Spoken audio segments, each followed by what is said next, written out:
Hello, here with the Booktube Backstage tag, original tag by Rainer Books. I first saw it on Steve Donahue's channel for some reason. Maybe I watch Steve's videos every once in a while. Let's get into the questions because they're fun, and let's have a little fun. And never too late for a little bit of fun. So yes, the prompts are. Number one, what kind of camera do you use for your videos? I use the camera on my cell phone here. It's an LG G6. I think probably more important than what camera I use is that I think I have about 6 lights around me, and it's one of these things that, like, you can have a great camera, but if you do not have great lighting, your videos will look terrible. How grainy things get. Like, I don't use my overhead light, so like, yeah, that's how my picture would look if I just used the light in my room, which I don't. But I think that's a big thing. I think this is probably BookTube 101. If you don't have a whole bunch of lights, these are all just household lights that I've rigged up. But if you don't have that, just make sure you maybe position yourself by a window. Because of the times that I actually have a chance to actually do videos, oftentimes I do them at night, or I do them at odd times, or it's raining outside or something like that. I don't want to be kind of wedded to the weather, so I have rigged up lights. But if you can't, just grab your phone and stick yourself near a window, get some natural light beaming at you, not beaming behind you, and all that sort of stuff, and go from there. So yeah, speaking about filming, because strangely enough, even in the most primitive sense, I become more aware of filming. Like, lights, you can never have enough lights, basically, is the lesson I have learned through BookTube. Speaking about filming, who is your favorite film director? God, you could go so many different directions like this. I've watched a lot of Alfred Hitchcock movies. I've watched a lot of Billy Wilder movies. I've watched, we've been watching, Ja and I have been watching a lot of Hayao Miyazaki anime movies, Spirited Away, Kiki's Delivery Service, all those, just kind of going through that kind of catalog one per week, and that's been a lot of fun. So that's sort of, I guess those are the directors that I've done a lot of, and that I'm woefully my aspiration this year is to become next level art film bro dude. With Dave White from Linoleum Knife, an excellent podcast on movie criticism. I listen to a lot of movie criticism. I listen to people talk about movies a lot. I don't actually get that much of a chance to watch them, so I'm going to try and watch like a movie a week, which might actually be a achievable thing. This isn't stuff I watch with Ja, but actually just like a movie I want to watch for myself, kind of very selfishly, kind of assume, kind of. And also probably not mainstream stuff, more kind of arty, kind of going for a little bit more stuff in the films, which isn't to look down on entertaining films. Those are so valuable, but it's like, I've had periods in my life where I've had chances where I've just been able to kind of get a lot of just basically, people who are probably more on the art side of the filmmaking versus on the commerce side, and that's been really enriching, and I'd like to do that again. For a guy who doesn't have a goals video on this channel, I have a lot of goals. We'll see what I make. Number 3, what microphone do you use, and what program do you use to edit your videos? For microphone, I talk loud. And my phone picks me up, and my wife always wonders what the hell's going on. But I found I use my phone, and I just try and I try and project my voice. So that's why I seem so shouty in my videos. Not all intimate and just you and me. It's I'm over here saying hi. That's probably going to be very annoying. As for what program do you use to edit your videos, I use Lightworks. I use the free version. Lightworks is a editing program which I really enjoy using. However, if I actually wanted to buy it or purchase the lease on it. It's like $30 a month, or I think it's like something like $525 to buy, and that's probably American. So, you know, add more money on top of that, and it's like I cannot afford that. But with Lightworks, you can simply sign in as a user, and you know, every once in a while it'll say, "Oh, your free trial is expired," and you just put in your username, put in your password, and it continues. And until that loop closes, I really enjoy using Lightworks. So in penance for me, you know, using up their thing, let me just say I really like Lightworks. And it's, if you're looking for, I obviously, because I'm using the free version, I'm only using the very most basic stuff, and really it's this head talking is all that I'm videoing. I can put pictures in it, and I can do various other things that, you know, even the free stuff that there's there is way beyond what I would ever actually end up using the program for. So this is my penance to Lightworks for sponging off of all their hard work. Is I try and mention it when I get asked that question. Number 4, because Rainer is big into music. His one of his things is, do you remember the first record you bought or received as a gift? And I mean, I think he says in his video, okay, by record, I don't mean an actual record. You know, this can be, you know, you kids out there who have no idea, but actually I am an old enough geezer that I remember that, like, this is the first records that I would like listen to on my my parents' turntable. I'm pretty sure it was like Beatles, like the Revolver record, and just kind of putting it on and putting my head between the speakers and like, wow, listening to all the different sounds in there, and just being really, really enthused by that. And, you know, Dire Straits' Brothers in Arms came later, but I also had the record of that, and just like, Mark Knopfler's, you know, all that wonderful soundscape. It was just, yeah. Those are my nostalgia things for actual records. Yes, those 12-inch things, vinyl things. They probably weren't even vinyl by that point. I don't know. I don't have any now. I'm not some kind of hipster I am a hipster doofus, but I'm not that kind of a hipster doofus. Number 5, how do you prepare your videos? Talking points, or a detailed script, or just talking? And I have a talking point here, which is talking points ... which is, yeah, I don't have enough together to just kind of talk off the cuff. That said, I try and make notes, and then I usually get enthusiastic, and then I just go on and on and on and on, and I end up with super long videos. But yeah, a detailed script, I think I would just be down here. And to be honest, I mean, I respect the people who can do detailed scripts and come off as highly polished in their videos. Well, we're going to get to that, but that's probably not actually the kind of video I like to watch, and it's not the kind of video I'm really interested in producing. I'm highly polished, luckily, is not one of my goals for my videos, so accomplishment unlocked. Number 6, TV shows have become the thing of our time. Game of Thrones, Stranger Things, Netflix, HBO, and Amazon. What are your favorite TV shows ever? Name a maximum of 3. You know, and see, you could go like old school, and it's probably kind of like, you know, the Buffy, Joss Whedon kind of universe, the what seems to be increasingly problematic Joss Whedon universe. Probably like something like Deadwood, or the British Utopia. Both shows that I never actually, I think, ever saw the end of, but I really enjoyed them when they were at their height of things. And Utopia, speaking of music, has a soundtrack by Cristobal Tapia de Veer.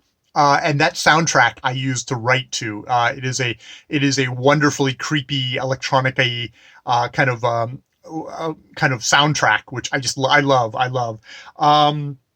Probably of stuff that's actually going at the moment, probably Better Call Saul, which, I mean, is probably seen as the boring, we don't have excitement kind of happening of Breaking Bad, but I'm really, really enjoying Better Call Saul. That to me is just really riveting TV of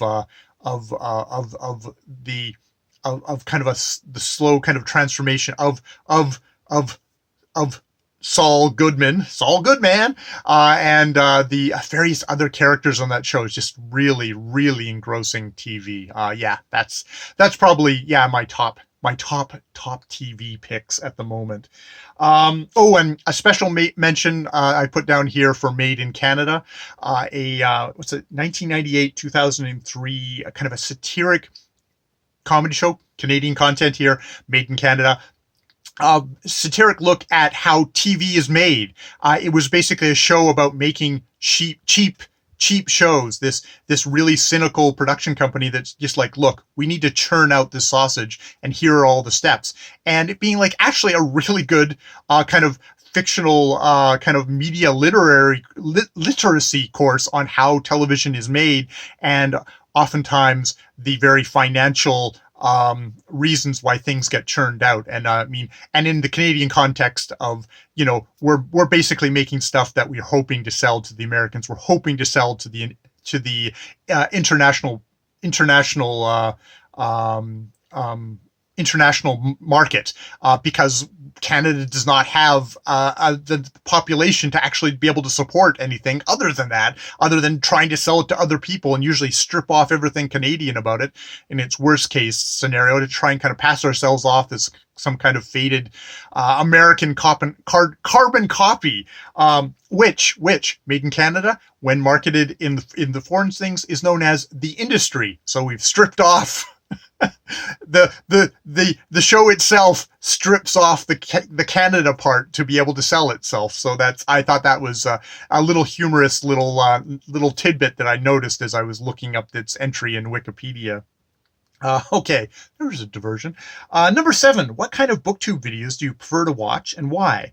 And so, yeah, I guess, as I said, I'm not as much for the scripted. When it comes to Booktube, I'm not as much for scripted stuff. Even though hats off, I think, and I think he actually mentioned a fellow Canadian, Rainer mentioned a fellow Canadian, the Poptimus, who is probably one of the rare guys who was like, yeah, he puts this stuff together really well, scripted, tight, and actually I do enjoy, because I think he's able to actually kind of preserve his personality in it. I think some other people maybe not so much, or it just comes off as a little bit aloof, or like I'm making a show versus this is just me talking, and I guess I'm a just me talking kind of guy. Surprise. So yeah, like hodgepodges, I like chats, I like Friday reads, I like discussions, rants. Probably only Steve Donohue's book haul videos, because even if he's hauling a book, he already knows everything about the book, so he's able to talk about it in an interesting way, versus got this book. It's just not my thing. And tags. Yeah. Let's not be a hypocrite. I enjoyed the odd tag, and read-alongs. And reviews of books that I want to dive deeper into. I make a lot of reviews on this channel, and I understand, like, if you're not interested in the book yet, or if it's something like, you don't want to hear me yak about it for 15 minutes before you get to read it, you're probably not going to want to listen to my review about it yet. So it's funny how even a guy who I feel like I'm fairly review heavy on this channel, reviews come down the list in the community part of Booktube, even though hopefully it'll be a useful thing, a thing of kind of distant community for people in the future who might have wanted to, read one of the books that I've reviewed, and check back on what this bozo had to say about it at the time, if only to go, yeah, he's really wrong there. Number 8. Watching TV was probably a part of all our childhoods. These years have become less popular. What kind of media user are you? Yeah. I mean, TV was the main thing God, as a child, is like, coming home from school, you'd sit down, video hits, you'd watch Gilligan's Islands, you'd watch The Brady Bunch, Three's Company. It's all those shows are sort of burned into my brain as just, they were on TV and I was a kid, so I just sort of watched those. The Dukes of Hazzards, oh God, just all the horrible, terrible television that I would watch as a kid. So nowadays, it's like, we have a television, we have cable subscription, and there's other people in the household who watch that. I still watch television, and I mean television shows. At the moment, I'm watching, finally, very late to the party, watching Schitt's Creek with Ja, which is funny because it's like, very typical Canadian thing. It's like, I saw the advertisements for that on the CBC, Canadian Broadcasting Corporation, when it came out, and I had the typical Canadian response, which was, "Oh, it's another lame Canadian show. Never mind." But as it's slowly gotten, I've heard so many Americans tell me about Schitt's Creek that I was like, I guess I should check this out. And you watch the first it's okay, and then the characters suddenly glom onto you, and you're into it. You get interested into the characters, and maybe it gets better, but you also kind of you're in prison, so we're slowly working our way through that. An episode or two a day, or well, it's been a while now, but yeah, slowly going through that. So, and we're watching that on Netflix. So there's a lot of Netflix in the thing. That's why, yeah, Miyazaki, watching those with Ja in the weekend. It's like, I'll watch a movie a weekend. But yeah, I mean, for me, otherwise, it's like a ton of podcasts, a lot of stuff on film, Linoleum Knife, critically acclaimed. A lot of kind of film things, even though I don't watch that much film, but I enjoy hearing other people talk about them. A ton of YouTube. Yeah. A lot of that being Booktube, a lot of that being entertainment stuff. I listen to the CBC, basically their radio podcast, news podcast in the morning, and the BBC, and we have a subscription to the electronic New York Times, and I always like, I do the New York Times, I do the Guardian, I do the CBC website, kind of the news, and then for little alternative reality, I go over and I scroll through the Fox News thing just to see. It's like, okay, this is what everybody else is saying, and it's like, oh, this is what Fox News is saying, and that's always been it's a good reality check with, like, okay, this is what this half of the America thinks, but oh god, this is what this half of the America thinks. So it's to try and increase my awareness of the world and the sleeping, drunken, crazed giant beneath me, which has some very nice, really cool people who I've come to know through YouTube, through Booktube. Booktube has got to be a great ambassador for the United States, at least the little section that I have, because it's a lot of American booktubers, you may have noticed. And yeah, that's been an interesting thing, as well as UK, and many other countries as well. So yeah, that, and yeah, not on Twitter, not on Facebook, not on those kind of social media things don't interest me, and I'm bad with them. I'm bad with the comment section in YouTube. So basically, Twitter and Facebook and all that are basically giant comment sections, which just All right. So this has been a long video again. Oh boy, let's try and get it under 20 minutes. Eight prompts. So you can tag up to 8 people. I don't know. I dissed a lot of booktubers in my last video. I didn't diss them, but I disagreed politely with some books that, maybe they care about, they don't care about that much. They've all been kind and ignored me. Except for Dane, who is just an awesome guy all around, and he's great. So yes, Dane reads, Sean the Book Maniac. And he's having a great conversation as we speak. Well, not as we speak, but it's been released as I speak, with Gunpowder Fiction and Plot, Nell and Scott. And Sean's conversations with various people, with authors, with booktubers, with translators, has just been such a great boon to the thing. So, Sean, I don't care if you do the tag, but hey, go watch Sean's videos. He is amazing.